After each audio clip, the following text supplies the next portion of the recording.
Pengadilan Negeri Jakarta Selatan kembali menggelar sidang pra-peradilan mantan Menteri BUMN Dahlan Iskan. Untuk mengetahui situasi terkini, kita bergabung dengan Nabila Zatadidi. Nabila, apakah sidang pra-peradilan sudah dimulai? Ya, Egan, di hari keempat ini sidang peradilan telah digelar dan dipimpin langsung oleh Hakim Tunggal Endiriati Janis. Dan memang pada kasus kali ini untuk pertama kalinya Kejaksaan Tinggi digugat sidang peradilan mengenai penetapan status tersangka.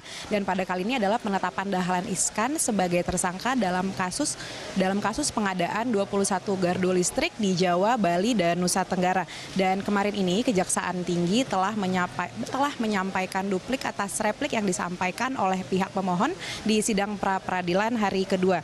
Dan menurut kuasa hukum Dahlan Iskan, Yusril Iza Mahendra, menyatakan bahwa Dahlan Iskan ditetapkan sebagai tersangka sebelum adanya penyidikan ataupun pemeriksaan saksi dan juga bukti lainnya. Dan juga Yusril menambahkan bahwa seharusnya Kejaksaan Tinggi pada proses penyidikan berdasarkan surat perintah yang ditujukan langsung untuk masing-masing tersangka, bukan untuk tersangka secara keseluruhan. Dan dari pihak pemohon juga telah memberikan bukti, yaitu surat penetapan Dahlan Iskan sebagai tersangka. Iya, Egan. Nabila, berapa orang saksi ahli yang diajukan oleh pihak Dahlan Iskan?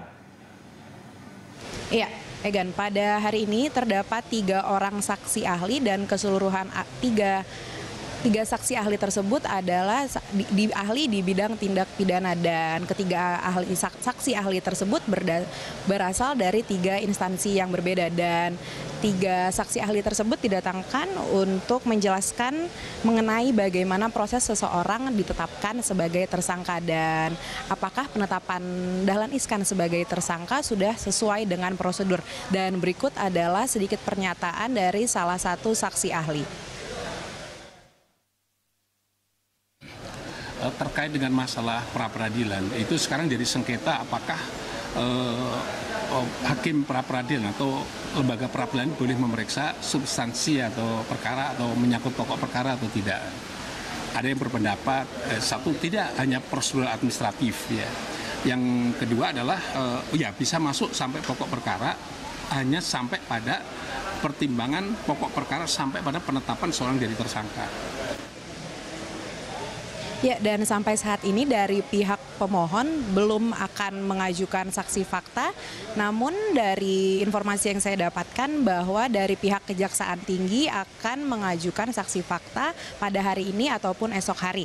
Dan juga sidang pra-peradilan ini akan berlangsung selama 7 hari kerja dan keputusan akan keluar pada hari Selasa pekan depan. Ya, Egan.